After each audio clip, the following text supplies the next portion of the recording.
Hello everyone, welcome back to all again on my channel. So student, today I will come one more video, and this video is the question of CDP, means the pedagogy of our CDP subject. So let's start the video. First question, see here. Do children acquire language because they are genetically predisposed?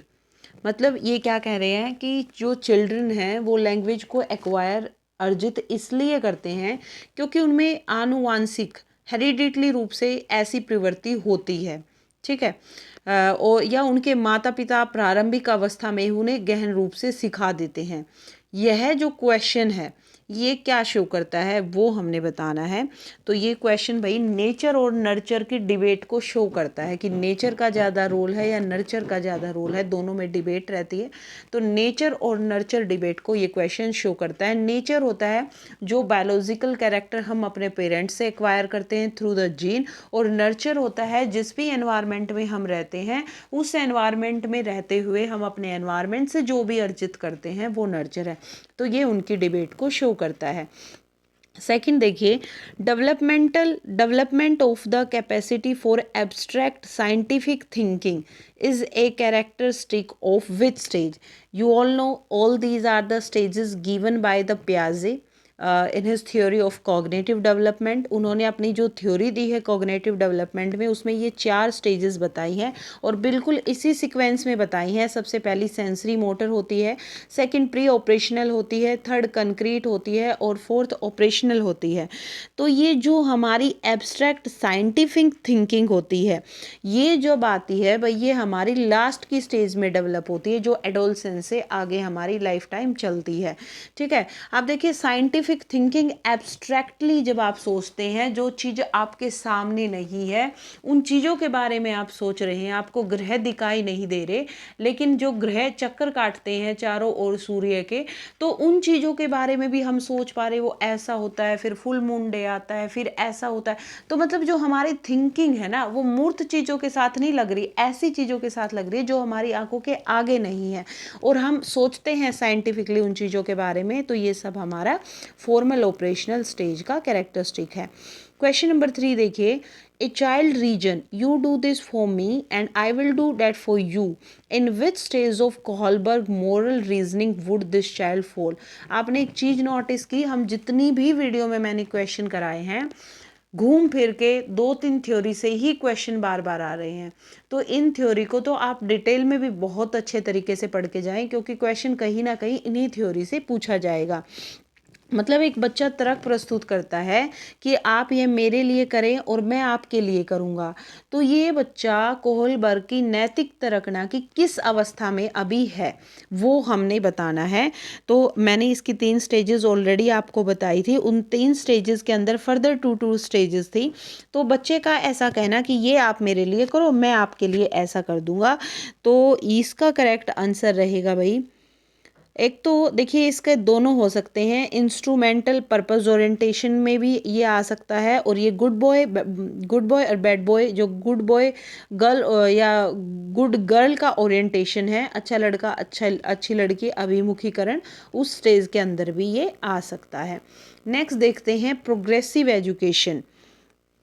Progressive education क्या होती है? ऐसी education जहाँ बच्चे को शिक्षा उसकी interest के हिसाब से दी जाती है, उसकी एबिलिटी के हिसाब से इंडिविजुअलाइज्ड पैटर्न वहाँ पे फॉलो होता है और बच्चे ग्रुप में रह के खुद करके सीखते हैं। They are learning by doing, कुछ करके उन्होंने ग्रुप में खुद करके कुछ सीखा। तो इस तरीके की जो एजुकेशन क्लास में दी जा रही है वो प्रोग्रेसिव एजुकेशन है। तो प्रोग्रेसिव एजुकेशन में क्या होता है? Lays strong emphasis on problem solving and critical thinking. मतलब बच्चे के आगे एक प्रॉब्लम है, प्रॉब्लम बच्चे ने खुद सॉल्व की, तभी मैंने कहा ना करके सीखा बच्चे ने। तो बच्चे ने प्रॉब्लम खुद सॉल्व की और क्रिटिकल थिंकिंग उसकी डेवलप हुई और वो क्रिटिकल थिंकिंग किस तरीके के एनवायरनमेंट में होगी? डेमोक्रेटिक एनवायरनमेंट जब एक बच्चे को दिया जाएगा तो क्रिटिकली वो अपने व्यूज किसी भी चीज़ के बारे में टीचर के आगे रख पाएगा। लेकिन अगर सिर्फ लेक्चर मेथड एक टीचर अपना रहा है तो वहाँ पे जो टीचिंग डिलीवरी है वो सिर्फ टीचर की तरफ से हो रही है, बच्चा सिर्फ उस लेक्चर को एक्वायर कर रहा है, अगर वो कुछ व्यू देना चाहता है तो वो नहीं दे पाएगा। तो इस तरीके की जो प्रोग्रेसिव एजुकेशन है, it lays a strong emphasis on problem solving and the critical thinking. Next देखिए, question encouraging student to voice their individual opinion on issues and reflection while giving reason for the same promote. मतलब विभिन्न मुद्दों और विमर्शों पर उनके लिए कारण प्रस्तुत करते हुए बच्चों को अपनी व्यक्तिगत राय को व्यक्त करने के लिए प्रोत्साहित करने वाला पर्सन किस चीज़ को बढ़ावा देता है। मतलब question encouraging student to voice their individual, मतलब हर एक इंडिविजुअल को की जो वॉइस है उसको एनकरेज किया जाए, उनके ओपिनियन को, उनके इशू को, जो इश्यूज जो उनके हैं, जो अभी हमने ऊपर क्वेश्चन में किया, वो रिफ्लेक्ट कर पाए खुद की वॉइस से। ठीक है, तो ये किस चीज़ को प्रमोट करता है एक बच्चे के अंदर, ये उनकी एनालिटिकल और क्रिटिकल थिंकिंग को प्रमोट करता है। नेक्स्ट देखते हैं, विच one of the following statement best sums up the relationship between development और लर्निंग। डेवलपमेंट और लर्निंग का जो रिलेशनशिप होता है उसको इसमें सबसे अच्छे तरीके से शो कौन करता है, ये हमने बताना है। देखिए, अगर मैं बात करूं साथ में दोनों की, लर्निंग और डेवलपमेंट की, तो लर्निंग और डेवलपमेंट ये क्या होता है, this is the function within an organization that is responsible for empowering the employ growth and developing their knowledge, their skill, their capability to drive their better business performance. मतलब अगर मैं साथ में इनको जोड़ूँ ना, तो ये लर्निंग और डेवलपमेंट दोनों ही एक ऑर्गेनाइजेशन के अंदर एक हमारा फंक्शन है जो किस चीज़ के लिए रिस्पॉन्सिबल है, कि लर्निंग और डेवलपमेंट से जो एम्प्लॉय होता है या स्टूडेंट होता है उसकी ग्रोथ होती है, उसकी नॉलेज, उसकी स्किल्स डेवलप होती हैं, ताकि वो आने वाली ज़िंदगी में जो इन फ्यूचर जो भी उसके आगे सिचुएशंस है उनको वो ईजिली हैंडल कर पाए। तो इन दोनों में देखिए क्या रिलेशनशिप है, learning and development are interrelated in a complex manner. ठीक है, ये आपको ध्यान रखना है। नेक्स्ट देखिए, इनमें से कौन सा एक प्रिंसिपल नहीं है, किसका, डेवलपमेंट का। अब देखिए, डेवलपमेंट बहुत बार डिस्कस कर चुके हैं, पता भी है। डेवलपमेंट एक प्रोसेस होता है जो क्रिएट करता है ग्रोथ को, हमारी प्रोग्रेस को, हमारे अंदर पॉजिटिव चेंजेस को। एडिशन होता है physical, economical, environmental, social, demographic component, everything is addition inside it. ठीक है, वो डेवलपमेंट है। तो यहाँ ये पूछा है कि इनमें से कौन सा प्रिंसिपल नहीं है। डेवलपमेंट के बहुत सारे प्रिंसिपल होते हैं, तो इनमें से एक यहाँ पे नहीं है। लाइफ लॉन्ग होता है ये। Development is influenced by both heredity and environment, दोनों का ही इस पे क्या आता, प्रभाव आता है। मॉडिफिएबल है, मतलब इसको संशोधन योग्य होता है, मॉडिफाई कर सकते हैं। ये कह रहे हैं development is governed and determined by culture alone, मतलब जो एक आदमी का विकास है उसको केवल उसकी संस्कृति ही निर्धारित कर सकती है। This is not the principle of the development. Next देखिए, a key feature of a child centred classroom. एक चाइल्ड सेंटर्ड क्लासरूम का की फीचर क्या होना चाहिए, कि the student with the teacher guidance are made responsible for constructing their own understanding, या हम ये बोलें their own knowledge. Child centred classroom तो वही होगा जहाँ बच्चा करके सीखेगा। तो टीचर की गाइडेंस में जो स्टूडेंट है वो रिस्पॉन्सिबल है कि वो कंस्ट्रक्ट करे खुद की नॉलेज को, ठीक है, खुद की अंडरस्टैंडिंग को। तो इस तरीके का की जो क्लासरूम होगी वो चाइल्ड सेंटर्ड क्लासरूम होगी। नाइन्थ देखिए, विच one of the following statement is most appropriate about intelligence. Intelligence के बारे में एक मोस्ट अप्रोप्रिएट स्टेटमेंट हमने बतानी है। तो देखिए, जो इंटेलिजेंस होती है ना वो मल्टी डायमेंशनल होती है, कोई एक नहीं होती कि हमारे अंदर जनरल इंटेलिजेंस है या फिर हमारे अंदर सिर्फ स्पेसिफिक इंटेलिजेंस है। नहीं, इंटेलिजेंस एक मल्टी डायमेंशनल है, इसके बहुत सारे एस्पेक्ट्स होते हैं। किसी के अंदर म्यूजिकल इंटेलिजेंस है, किसी के अंदर इंट्रापर्सनल इंटेलिजेंस है, किसी के अंदर बॉडली काइनेस्थेटिक इंटेलिजेंस है। तो मल्टी डायमेंशनल अप्रोच होती है इंटेलिजेंस की भी, इसके काफ़ी एस्पेक्ट होते हैं। देखिए next, gender biasness refer to. देखिए, जो अब इन हमें सबसे पहले तो यही पता होना चाहिए कि जो जेंडर बायसनेस है वो होती क्या है। देखिए हमारी सोसाइटी में क्या होते हैं, कुछ प्रीजुडिस्ड एक्शंस या फिर आप थॉट कह लीजिए, जो कि जेंडर के बेस पे पहले ही लोगों ने अपने माइंड में बना रखे होते हैं, और वो ये मानते हैं कि जो वुमेन होती हैं they are not equal to man in rights and dignity, अपने राइट्स में और डिग्निटी में वो बिल्कुल मेंस के इक्वल नहीं होती। तो यही हमारा जेंडर बायसनेस है, जो उनकी थॉट्स है, उनके परसेप्शन है हमारी सोसाइटी के लोगों के। तो यहाँ किस चीज़ को रेफर कर रहा है, हमें ऑप्शंस के अकॉर्डिंग फाइंड आउट करना है। Differential treatment of boys and girls based on expectation due to the cultural attitude. मैंने बताया ना, हमारे कल्चरल में, हमारे सोसाइटी में लोगों ने पहले ही क्या परसेप्शन बना लिया कि जो मैन है वुमेन है, they are not equal in their rights, in their dignity. So this is the gender biasness. अब देखिए question number 11, as an upper primary school teacher, एक प्राइमरी होता है भाई 1st to 5th, upper primary 6th to 8th आप लगा लीजिए। You have quite a few children who are first generation school goers in your classroom. तो आपके पास कुछ ऐसे बच्चे हैं जो प्रथम पीढ़ी के रूप में विद्यालय आ रहे हैं। तो which one of the following are you most likely to do, आप निम्नलिखित में से किए जाने वाले की संभावना सर्वाधिक है, किसकी संभावना वहाँ पे सर्वाधिक है। देखिए अब वो फर्स्ट टाइम आ रहे हैं, तो बच्चे को हमें क्या करना पड़ेगा, उनको सहारा देना पड़ेगा, उसको उसका फोल्डिंग देनी पड़ेगी, ठीक है। And other kind of support also, जब हम उनको क्लासरूम में कोई एक्टिविटी करा रहे हैं या फिर हम उनको होमवर्क करा रहे हैं। तो थर्ड ऑप्शन हमारे यहाँ पे करेक्ट है, provide scaffolding and other kind of support during classroom activities and for homework. Next देखिए, even children of the same age vary greatly in appearance, ability, temperament, interest, aptitude, attitude amongst other things. तो what is the role of school in this regard. सभी को पता है भाई, जो बच्चे हैं वो इक्वल नहीं होते, उनकी आकृति, उनकी योग्यता, उनका इंटरेस्ट, उनकी रुचि, उनकी प्रवृत्ति, उनका जो दृष्टिकोण है दुनिया को देखने का, सब कुछ में अंतर होता है। तो इस संदर्भ में एक विद्यालय की भूमिका क्या होनी चाहिए कि विद्यालय जो होते हैं वो इंश्योर करें that each child gets opportunities to develop as per her potential, कि हर बच्चे को मौका मिले कि वो अपनी क्षमताओं के अनुसार उनका विकास हो। तो सेकंड ऑप्शन हमारे यहाँ पे करेक्ट रहेगा।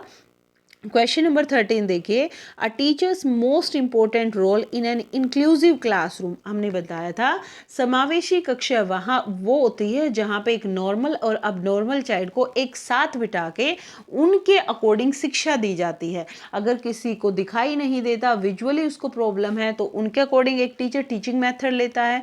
अगर किसी को सुनने में प्रॉब्लम है तो टीचिंग मेथड फिर उनके अकॉर्डिंग होता है। तो यहाँ पे मोस्ट इंपॉर्टेंट रोल क्या होता है टीचर का एक इंक्लूसिव क्लासरूम के अंदर।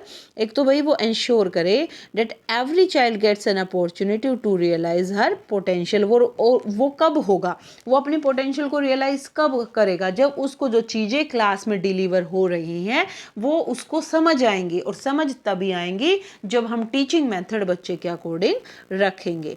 नेक्स्ट देखिए, how would you help the children in your class to make change in their concept. अपनी कक्षा के बच्चों को उनके अपनी अवधारणाओं को बदलने में, उनके कंसेप्ट को बदलने में आप किस प्रकार से बच्चे की सहायता कर सकते हैं।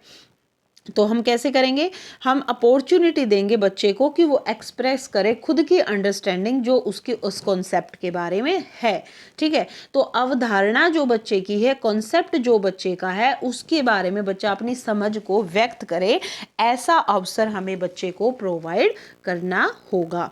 नेक्स्ट देखिए, a certificate is given to children when they read a specific number of book. मतलब बच्चे को विशेष संख्या में जब वो पुस्तकें पढ़ते हैं तो उन्हें एक प्रमाण पत्र दिया जाता है। जो यह रणनीति है शायद अधिक समय तक काम न करे, क्यों काम नहीं कर सकती ये लंबे टाइम तक, ये हमारी जो रणनीति है। रीजन क्या है, because this might lead to children reading only for getting the certificate. ये रणनीति इसलिए काम नहीं करेगी क्योंकि वहाँ पे बच्चे ने जो बुक्स पढ़ी ना, वो सिर्फ अपने सर्टिफिकेट्स को पाने के लिए पढ़ी कि चलो एटलीस्ट हमें कहीं दिखाना पड़े तो सर्टिफिकेट हमारे हाथ में है, वी कैन शो इट कि हम we have the capacity to read a large number of books and already we have read it, ठीक है। ये सारी चीज़ें शो करने के लिए बच्चा ऐसा करेगा। Role of a teacher in a class is to, तो किसी कक्षा में शिक्षक की भूमिका क्या हो सकती है कि provide authentic learning situation and facilitate the independent thinking in the student. मतलब सीखने की विश्वसनीय स्थितियां जुटाना, ऑथेंटिक लर्निंग सिचुएशन क्लास के अंदर हो, और इस तरीके से हम बच्चे को फैसिलिटेट करें कि जो उनकी थिंकिंग है वो इंडिपेंडेंटली डेवलप हो जाए क्लास के अंदर ही। नेक्स्ट देखिए, which of the following statement is most appropriate about children's making error. निम्नलिखित में से कौन सा कथन बच्चों की त्रुटियों के संबंध में सबसे उपयुक्त है। ये क्वेश्चन भी बहुत बार रिपीट हुआ है। तो देखिए, जो चिल्ड्रंस के एरर हैं, बच्चों की जो गलतियां होती हैं, वो एक खिड़की के समान होती हैं। क्या जानने के लिए? ये जानने के लिए कि बच्चे किस प्रकार से सोच रहे हैं। क्या वो अच्छी तरीके से सोच रहे हैं, क्या वो किसी कॉन्सेप्ट को गलत तरीके से सोच रहे हैं। तो वो जब त्रुटियां करेंगे, एरर करेंगे, तभी एक टीचर उस एरर को फाइंड आउट करके उनको करेक्ट करेगा। तो यहाँ पे करेक्ट ऑप्शन रहेगा, children's error are a window into how they think, कि वो कैसे सोचते हैं। Assessment is an integral part of teaching learning process. We all know कि जब हम टीचिंग लर्निंग क्लास में होती है तो असेसमेंट तो साथ साथ चलती है, तो वो इसका एक इंटीग्रल पार्ट है हमारे टीचिंग लर्निंग प्रोसेस का। बिकॉज, क्योंकि क्या रीजन है इस चीज़ के पीछे? क्योंकि जो असेसमेंट होती है वही हेल्प करती है एक टीचर की कि वो अंडरस्टैंड करे, वो समझ पाए कि चिल्ड्रंस की लर्निंग कहाँ तक हुई है, वो उसको एक क्वालिटेटिव फीडबैक दे पाए उसकी लर्निंग के अकॉर्डिंग। और अगर बच्चे को कुछ समझ नहीं आया तो बच्चा उस टीचर उस बच्चे की हेल्प कर पाए उन चीज़ों को अंडरस्टैंड करने में। तो यहाँ पे ऑप्शन 3 करेक्ट रहेगा कि this assessment help the teacher to understand the children's learning and serve as a feedback for her own teaching. और इस तरीके से टीचर को भी एक फीडबैक मिल जाता है कि जो उसने टीचिंग मेथड अडॉप्ट किया ड्यूरिंग द टीचिंग, क्या वो सही था या उसमें कुछ चेंजेस की नीड हमें है। नेक्स्ट देखिए, question number 19, the curriculum must enable children's to find their voices, nurture their curiosity to do things and to ask question and to pursue the investigation, sharing and integrating their experiences with school knowledge rather their ability to produce textual knowledge. ये कहाँ दिया गया था? ये हमारे NCF 2005 में बोला गया है कि ऐसी थिंकिंग हमें बच्चों की डेवलप करनी है। ठीक है, वो क्यूरियोसिटी हो, उनकी वॉइसेस को हमें आवाज़ देनी है। ठीक है, वो इन्वेस्टिगेट करें, वो शेयर करें अपने एक्सपीरियंसेस को, इंटीग्रेट करें अदर स्टूडेंट के साथ। तो against this backdrop what should be the primary role of the teacher. तो इसमें एक शिक्षक की प्राथमिक भूमिका क्या होनी चाहिए, ये हमसे पूछा गया है। तो हमें यहाँ अगर हम एज अ टीचर हैं तो हमें क्या करना पड़ेगा? To give plenty of opportunity, बच्चों को बहुत सारी अपॉर्चुनिटी दें ताकि जो चिल्ड्रन है वो शेयर करें अपनी अंडरस्टैंडिंग, अपने एक्सपीरियंसेस, अपने व्यूज़, अपनी नॉलेज दूसरों के साथ। तो थर्ड ऑप्शन हमारा यहाँ पे करेक्ट रहेगा। क्वेश्चन नंबर 20 है, to encourage the children to put in efforts in their studies teacher needs to. मतलब बच्चों को अपने अध्ययन में प्रयास करने हेतु प्रोत्साहित करने के लिए शिक्षकों को डैश की आवश्यकता होनी चाहिए। तो शिक्षक क्या करते हैं भाई? शिक्षक का रोल क्या होना चाहिए कि वो मोटिवेट करे चाइल्ड को, बच्चे को टाइम टू टाइम प्रेरित करते रहें, क्योंकि बच्चे को मोटिवेशन की नीड ज़्यादा होती है। विच one of this statement in the context of emotion, learning and motivation, तीनों के कंटेक्स्ट में वो जो हमारी स्टेटमेंट है वो मोस्ट अप्रोप्रिएट है। तो देखिए, जो इमोशंस होते हैं are inextricably intertwined with motivation and learning. प्रेरणा और सीखने के साथ भावनाएं घनिष्ठ रूप से जुड़ी होती हैं। ठीक है, हमारे जो इमोशंस हैं वो कहीं ना कहीं किससे जुड़े हैं? हमारे मोटिवेशन से और हमारी लर्निंग से। तो फोर्थ ऑप्शन करेक्ट रहेगा। मल्टीपल चॉइस क्वेश्चन जो होते हैं वो असेस करते हैं चाइल्ड की एबिलिटी को। तो किस तरीके की एबिलिटी को? एक तो भाई रिकॉग्नाइज करते हैं कि बच्चे ने करेक्ट आंसर दिया या नहीं, और ये भी हो सकता है कि वो रिकॉल करते हैं करेक्ट आंसर को। तो इसमें ये दोनों ही ऑप्शन ठीक रहेंगे, ग्रेस मार्क्स मिल जाएंगे 1 2 आप जो भी फिल करेंगे। Process of socialisation. सोशलाइजेशन सभी को पता है कि सोसाइटी में जब एक बच्चा अपने कल्चर को अडॉप्ट करते हुए सोसाइटी के लोगों से इंटरेक्शन करता है, कम्युनिकेशन करता है, तो उसका सोशलाइजेशन होता है। तो सोशलाइजेशन के अंदर इनमें से क्या इंक्लूड नहीं होगा? Learning the custom and norms of a culture, बिल्कुल एक बच्चा सीखेगा। स्किल्स का एक्विजिशन होगा, एक्वायर करेगा वैल्यू और बिलीव्स को। लेकिन जेनेटिक ट्रांसमिशन उस चीज़ का हो, ये पॉसिबल नहीं है। वो उसने एक्वायर किया है, एक्विजिशन हुई है उसकी चीज़ों की, तो ये जेनेटिक ट्रांसमिशन इनका नहीं होगा। What term or phrase does Piaget use for mental structure, which are the building block of thinking? देखिए, प्याजे ने एक मेंटल स्ट्रक्चर के बारे में बात की है अपनी कॉग्निटिव डेवलपमेंट थ्योरी के अंदर, कि हमारे माइंड में ना कुछ मेंटल स्ट्रक्चर्स होते हैं और उन्हीं मेंटल स्ट्रक्चर्स की वजह से हम किसी भी चीज़ के बारे में सोच पाते हैं। तो वो जो मेंटल स्ट्रक्चर्स हैं उनको क्या बोला जाता है? स्कीमा, जो कि ऑलरेडी प्रेजेंट होते हैं। और जब उस स्कीमा के अंदर हम किसी भी कॉन्सेप्ट के बारे में न्यू नॉलेज को ऐड करते हैं, उस प्रोसेस को हम बोलते हैं एसिमिलेशन। तो एसिमिलेशन और स्कीमा से बहुत क्वेश्चन पूछे जाते हैं, आपको ये ध्यान रखना है। According to Vygotsky, why do children speaks to themselves? Vygotsky के अनुसार बच्चे स्वयं से क्यों बोलते हैं? तो ऐसा वाइगोत्स्की ने बताया कि वो स्वयं से बातें करते हैं। तो वो क्यों करते हैं? बिकॉज जो चिल्ड्रन हैं वो यूज़ करते हैं स्पीच को टू गाइड देयर एक्शन। बच्चे अपने कार्य को दिशा देने के लिए बोलते हैं, जो भी वो कार्य कर रहे हैं उसको एक तरह से गाइड करने के लिए वो साथ साथ बोलते रहते हैं, खुद से बातें करते हैं। ऐसे चिल्ड्रन जिनको लर्निंग डिसेबिलिटीज़ है, तो उनमें क्या होगा? Have confusion between letters and alphabet that look alike. मतलब उनके अंदर लर्निंग डिसेबिलिटी है, अधिगम अशक्तता वाले बच्चे वो हैं। तो उन बच्चों को एक समान दिखाई देने वाले अक्षरों और वर्णों में भ्रम होता है। ठीक है, थर्ड ऑप्शन करेक्ट रहेगा। अब है भाई, क्रिएटिविटी क्या होती है? ये सभी को पता होगा और पता होना भी चाहिए, क्योंकि ये बहुत ईजी क्वेश्चन है और पूछ लिया जाता है कि व्हाट इज़ क्रिएटिविटी। तो क्रिएटिविटी देखिए क्या होती है। क्रिएटिविटी एक टेंडेंसी है। किस चीज़ की टेंडेंसी है? टू जनरेट, या फिर हम करें to recognise ideas, alternative solutions or possibilities that may be useful in solving the problem, and due to this creativity we are able to communicate with others easily and we entertain ourselves and we entertain other also। लेकिन हमें यहाँ देखना है कि fourth option में से जो creativity है उसके रिगार्डिंग या क्या करेक्ट है। तो यहाँ पे जो करेक्ट ऑप्शन रहेगा, creative children have the ability to identify और prepare original and divergent solution to a problem. ठीक है, क्वेश्चन नंबर 28 है, A lot of children in India, especially girls, to household chores before coming to school and after going back from school. What do you think a teacher should do regarding homework in this context? Bharat में बहुत से बच्चे, विशेषकर लड़कियां, विद्यालय में आने से पहले और विद्यालय में वापस जाने के बाद घर का काम करते हैं। तो आपके विचार से इस संदर्भ में एक शिक्षिका को गृह कार्य के बारे में क्या करना चाहिए? तो ये हमने बताना है। तो the teacher should give homework that connect the learning at the school to the children lives at home.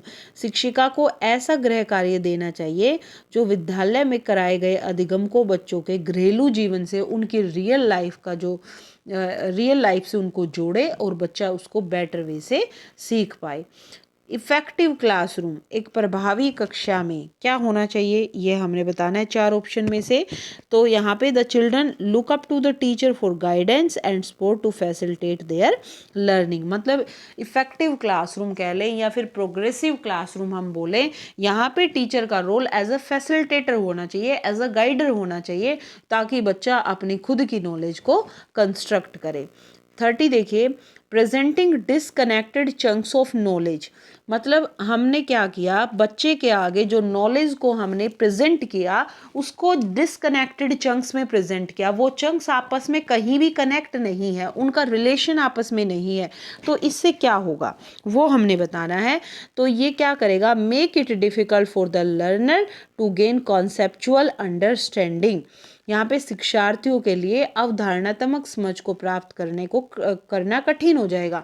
उनको वो कंसेप्ट ही समझ नहीं आएगा, क्योंकि जो हमने नॉलेज बच्चे को दी वो डिसकनेक्टेड है, वो सारे चंक आपस में जुड़ ही नहीं रहे, तो बच्चे का कॉन्सेप्ट क्लियर नहीं होगा। तो भाई ये कुछ क्वेश्चन थे आज की सीरीज के। Hope so all questions are understood by all. If anyone have any doubt, you put down your query in the comment box. Definitely I will solve your query. So share this video with your friends, like this video and subscribe my channel. Thank you everyone.